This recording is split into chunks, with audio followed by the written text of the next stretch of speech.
Hey, this is Bruce Cook. This is April 9th, 2024. Just another update on my indoor pepper plants before they end up going outside.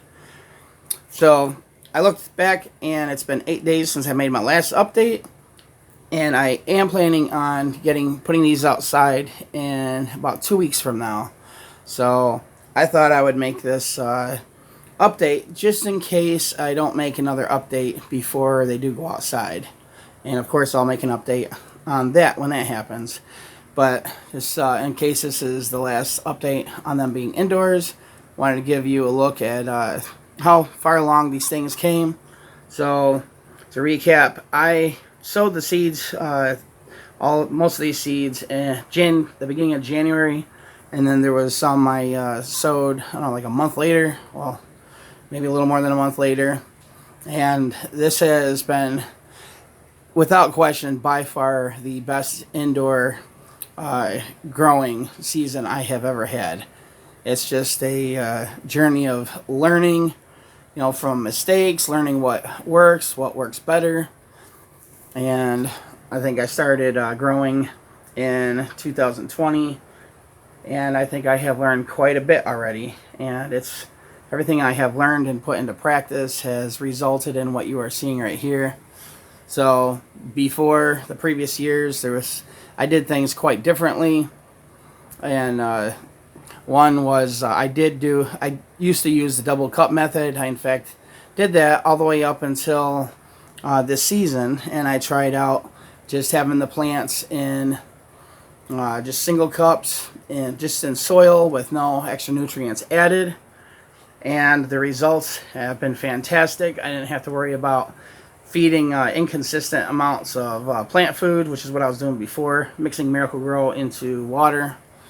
And I was dealing with a lot of leaf lossage because of that. And I've had hardly any leaves drop on these plants. In fact, I think I've only removed maybe like 4 or 5 leaves total out of all these, and maybe like 3 of them came from this plant. This is the only plant that anything funky has been going on with.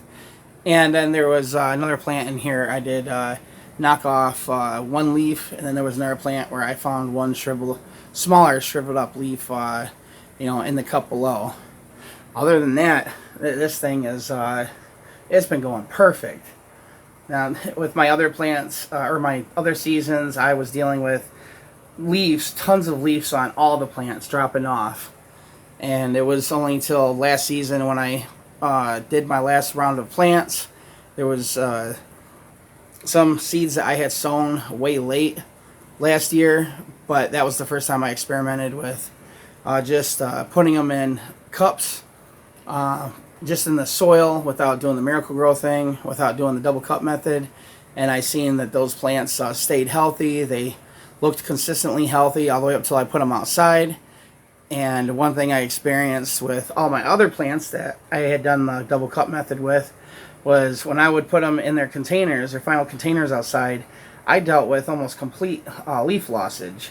Whereas the last little round of plants that I did last year that did not come from the double cup method, that was my Dragon's Breath, my Yellow Muruga Scorpion, and Carolina Reapers. I didn't have any problems with leaves coming off of those plants. They just turned out perfect. And that's what I did with all of my plants this year. And sure enough, I got the same great results. And you can see I got tons and tons of healthy looking foliage. You're not seeing any abnormal dark shades of green on the leaves. They just look the way they're supposed to. And as you see, my last round of plants, my Ahi Lemon Drops and my Red Ties, they were much, much smaller in my last video 8 days ago. And you can see these things have grown exponentially just in this last week plus 1 day. They're looking fantastic. I do have one little runt. This is the only plant that has done that this year. And, but that's it. And also, when I made the last video, I think I had pointed out that I had lowered my light. Well, I had already had it lowered a few days before, well, maybe it was even up to a week before I had made that video. So right after I had made that video, I think it was either that night or the next night, I actually lowered it even more. You know, I just had to be comfortable with bringing the light closer to the plants. I had to make sure I thought the plants were going to be able to stand up to the light being that close, because this is a pretty powerful light. And it worked out very well. The growth of the plants started speeding up. I am having to water them a little more often, but I'm waiting till the I just have to wait till the soil gets really dry and the cups feel pretty light. And as long as you do that, the roots will have no problem growing quickly. But what was the other thing I was wanting to point out? Okay, I just remembered what it was. But before I get to that, I'll give you one last little look. This is by far the best I've ever had. Also, and I got so lucky this year, I have not had a single aphid spotted in any of my plants this entire time, which is awesome. That would have contributed to a lot of my leaf lossage as well. Now, when I do put them outside, it is expected that the aphids are going to be on the attack, because that's an outside environment, and there are aphids out there. So I'll just have to be on the top of my game when I do that. But I have a good amount of cold pressed neem oil that I got from the Rusted Garden. So I'll have that, and I'll be ready for those aphids. So I already got all my containers that I'm going to use. I got them all cleaned. I'm going to be first, these will be going into quart-sized containers. So they'll be moving up from these red cups and these smaller white cups into quart-sized containers. And I will have my little tent built above them with the shade cloth. And like I did last year, I'm gonna have a couple layers of heavy shade cloth, and then as each week goes by and as I'm comfortable doing it, I'll be peeling back some of the shade cloth little by little, exposing the plants to a little more sunlight as we go along. That way we can harden them safely and get them used to the sun, because where I have my garden area outside, it's exposed to direct sunlight most of the day. So I did that last year, and it worked out perfect. I didn't lose any plants.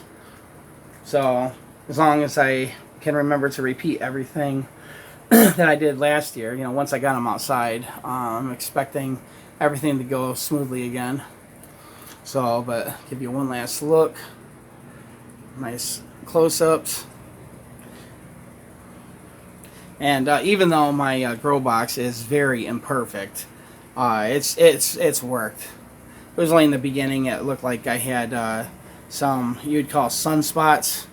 I mean, this isn't the sun, but you know, signs that a couple of the plants were getting hit with concentrated light. That's probably because of the fact that this mylar is sitting up against cardboard. You see all those bubbles and stuff, so the light isn't going to be bouncing around evenly in here. But it worked. It worked for me last year, and it worked again this year, and I haven't had any major problems. So, give you one last look. Alright, so the other thing I wanted to show is something I'm going to do in the near future, hopefully. I got to be in the mood to do this, because I know I'm going to possibly hurt myself doing it. It's a hot sauce review. So, this is what I got. I've actually had this about a week. I haven't opened it up yet, because I'm going to do an unboxing, and I'm going to open it up for the first time on video. And I'm not sure this even says on the box what it is, but you'll see when I go to open it. You can see it's from Hellfire Hot Sauces, and this is the their new Double Doomed sauce. This is supposed to be similar to their previous hottest sauce that's called Doomed, which they claim to be lab tested at 2.7 million Scoville. It's heavily spiked with extract that's near 7 million Scoville. And this Double Doom sauce is supposed to be a similar sauce, except they literally doubled the amount of extract that's in the sauce. So it's supposed to be up to and over 5.4 million Scoville, which would easily make it up to and over twice the spiciness of the next hottest sauces in the world. So, I mean, for a sauce, that's insane. Now, you get to those levels if you're just, you know, messing around with straight extract or, you know, capsaicin itself. but those aren't considered sauces. Those are supposed to be considered food additives only. But for a sauce that has blends of spices and preservatives and all that, this is going to be by far, way by far the hottest stuff. So I just have to be in the mood for it. I already bought peanut butter. I've been sitting on that for about a week, and I'll have to get more milk. I bought a gallon of milk already, thinking I was going to have this done already, but I got to be in the mood to do it. It's only because I know, I have to account for several hours of my day being ruined because that extract has a habit of going straight to the stomach. So, but I'm looking forward to getting it done because I'm anxious just to start using the sauce in my foods. So, but just look forward to that in the near future, and we'll have some fun with that and finally get a really good burn, which is, at least for me, hard to come by these days because my tolerance is so high. But anyways, look forward to that. I hope you enjoyed this video, and I will see you in the next one.